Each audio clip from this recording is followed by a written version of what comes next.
doctor Víctor Aramburu. La realidad es que, doctor, una de las principales acusaciones infundadas de los partidos de oposición a López Obrador es que, según ellos, aunque deje su cargo el presidente, pues seguirá detrás de bambalinas, ejerciendo el poder con los que él coloque, ¿no? Ahí en la silla presidencial.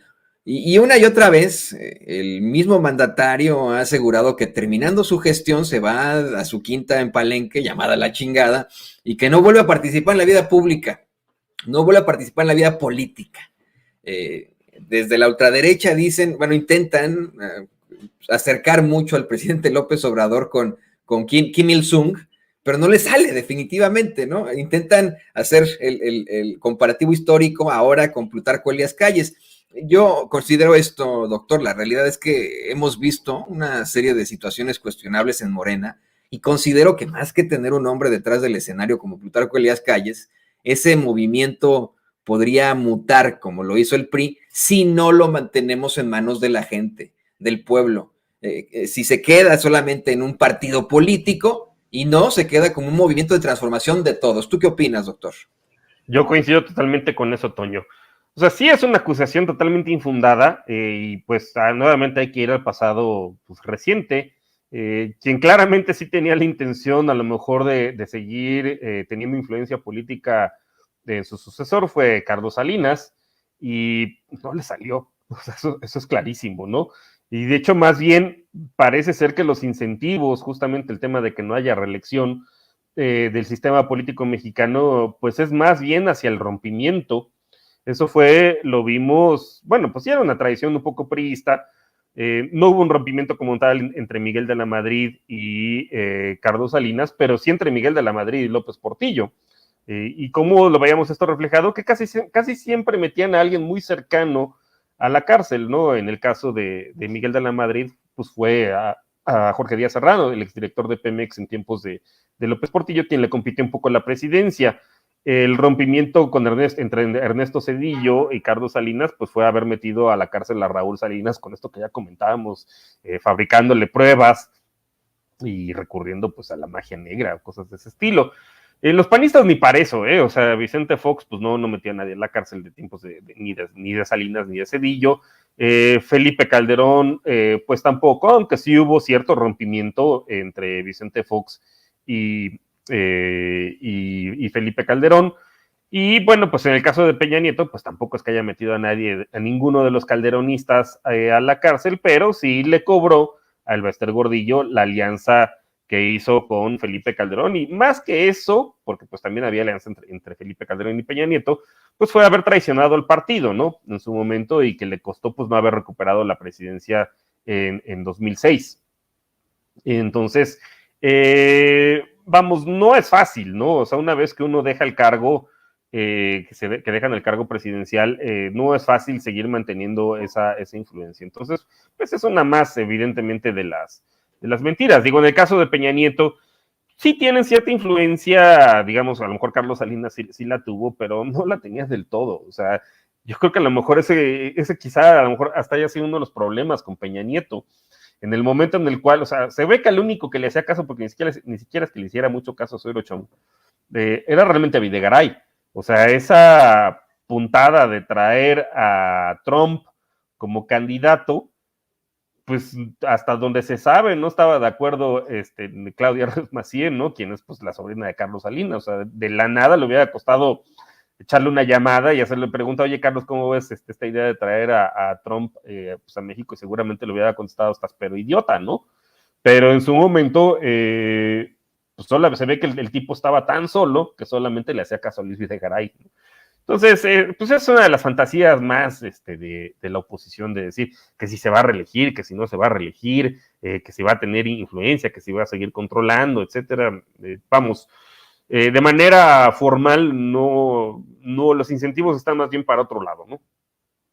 Y bueno, repíteme la segunda parte de la pregunta, porque esa ya se me pasó, Toño. A ver, que ponga por ahí David, simple y sencillamente eso, ¿no? Que nosotros tendríamos que consolidar como pueblo y no como partido político. Esa es otra, efectivamente, porque sí, los partidos también tienden a anquilosarse y Y justamente es de ahí la importancia de que haya una reforma electoral, porque el sistema electoral que tenemos actualmente está diseñado, justamente como decía Jaime, pues para hacer de los partidos un negocio, recibir cantidad, o sea, la mitad del presupuesto del INE se va a los partidos políticos. Y este tema de que no tengamos listas abiertas, los ciudadanos, cuando vamos a votar por los plurinominales, lo que hace es crear otra vez una casta dorada de lidercillos como pues Miguel Ángel Osorio Chong es uno de ellos, Santiago Krill, Federico Doring, ¿no? Que es uno que nada más brinca de cargo en cargo en cargo y yo creo que lleva mínimo pues 20 años viviendo de recursos públicos y justamente esta es la gente que luego te viene a decir que por recibir una pensión universal o una beca, pues la gente vive de recursos públicos, cuando pues, alguien que ha vivido prácticamente toda su vida laboral de recursos públicos, pues es Federico Doring, ¿no? Ya no sé si es diputado local, diputado federal o senador, porque siempre está brincando entre estos cargos. Entonces, este sistema electoral como el que tenemos actualmente, pues está diseñado para eso, para que al menos 200 diputados y 32 senadores sean elegidos por las cúpulas de los partidos. Y efectivamente eso es algo que tenemos que vigilar, que no suceda en Morena, que no se cree esta casta dorada como la que existe en el PRI, como la que existe en el PAN y como la que existe en el PRD. O sea, si el PRD, ese zombie, cadáver viviente, se mantiene ahí, es por los chuchos, quienes desde tiempos de Calderón, con la anuencia del INE, se hicieron a la mala de la dirigencia del partido y ahí siguen, ¿no? O sea, desde hace 15 años nadie lo saca, siguen manteniendo su registro ahí, con mucho apoyo también del PRI y del PAN, porque si fuera por ellos solitos ya lo hubieran perdido hace rato, pero pues sirve para clavar justamente más diputados, porque con que saquen algunos plurinominales, pues les sirve y es un negociazo. En el PT también, hay que decirlo, o sea, los líderes históricos ahí siguen de tiempos de Salinas probablemente. Entonces, y por eso es importante y por eso se oponen evidentemente el grupo opositor y probablemente hasta el PT también, ¿no? A la reforma electoral del presidente López Obrador, porque pues acabaría justamente con la visión de los partidos políticos como negocio y particularmente de líderes no electos como Santiago Krill, como los Chuchos, como Miguel Ángel Osorio Chong, pues que llegaron ahí gracias a la figura de los plurinominales. No es que la figura en sí esté mal, porque el peor de los mundos sería acabar como un sistema electoral como el de Estados Unidos, donde el que saque la mayoría por un voto se lleva todo y entonces hay un montón de minorías que están subrepresentadas en el caso de Estados Unidos.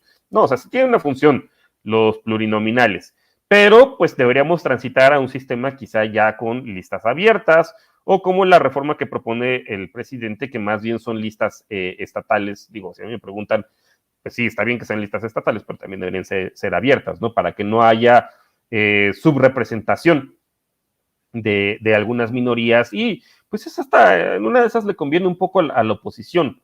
Bueno, sí y no, para que reflejen realmente el poder que tienen. Pero sí, hay que estar muy vigilantes, pues de que no se cuelen los Monreales. Entiendo que en 2018, pues por tener al INE en contra, habría que mandar una señal contundente del triunfo, que no hubiera lugar a dudas para que recurrieran a los fraudes como en 2006.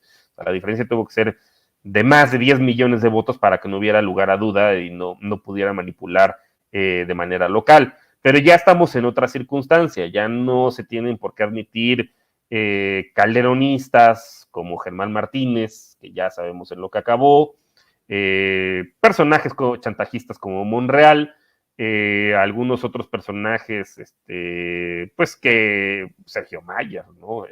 Chuscos, en su momento, ¿no? Yo creo que ahorita ya no estamos en esa necesidad de demostrar que el triunfo sea contundente y sí efectivamente pues se consolidar al partido movimiento.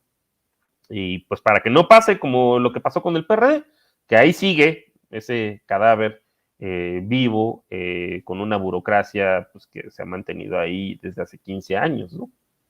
En definitiva, es absolutamente necesario que pues estemos siempre evitando este tipo sistemas, de situaciones terribles que han afectado tanto a México. Yo te quiero agradecer, doctor Víctor Aramburu, por esta participación aquí en Sin Censura. ¿Por qué no nos compartes tus redes sociales para que la gente se ponga en contacto contigo? No, al contrario, muchas gracias por la invitación, Toño, y pues un saludo también a Jaime, un gusto coincidir, como ya en varias semanas lo hemos hecho. A mí me encuentran, ahorita hubo fin de temporada de Economía con Sazón, pero pues se puede meter al canal de Capital 21 y ahí lo pueden encontrar con el hashtag Economía con Sazón. En el Twitter y en el Facebook de la barra de opinión también de Capital 21, ahí pueden encontrar también los programas anteriores, y pues a mí me encuentran en @baramburucano en Twitter, o también pues de manera mensual en la revista Sentido Común. También te agradezco muchísimo, querido Jaime Hernández, que nos apoyes siempre con tus comentarios y que te vamos a ver esta noche aquí en Sin Censura, ¿no es cierto? Por favor, compártenos tus redes sociales y bueno, por supuesto, que nos vas a estar presentando por ahí hoy, aquí en la noche en Sin Censura. Así es, mi querido Toño. Muchas gracias por compartirme, invitarme a este espacio. A mí me encanta debatir este tipo de temas que siempre propones. Eres un gran provocador, a mí me encanta eso. También le doy las gracias a don Víctor Aramburu.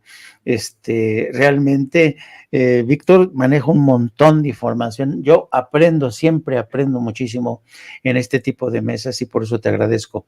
Les pido también a los seguidores de No Apto para Cínicos que nos sigan.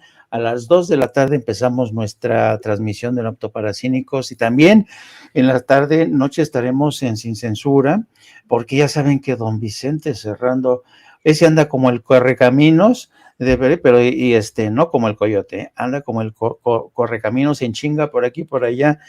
Y por eso hay que arrimar el hombro con Sin Censura y su equipo de producción, que es fantástico, fantástico. Ojalá el equipo de producción se le hiciera toda la justicia que merece, porque es un equipo que trabaja, Dios mío, de veras que se dejan el lomo todos los días.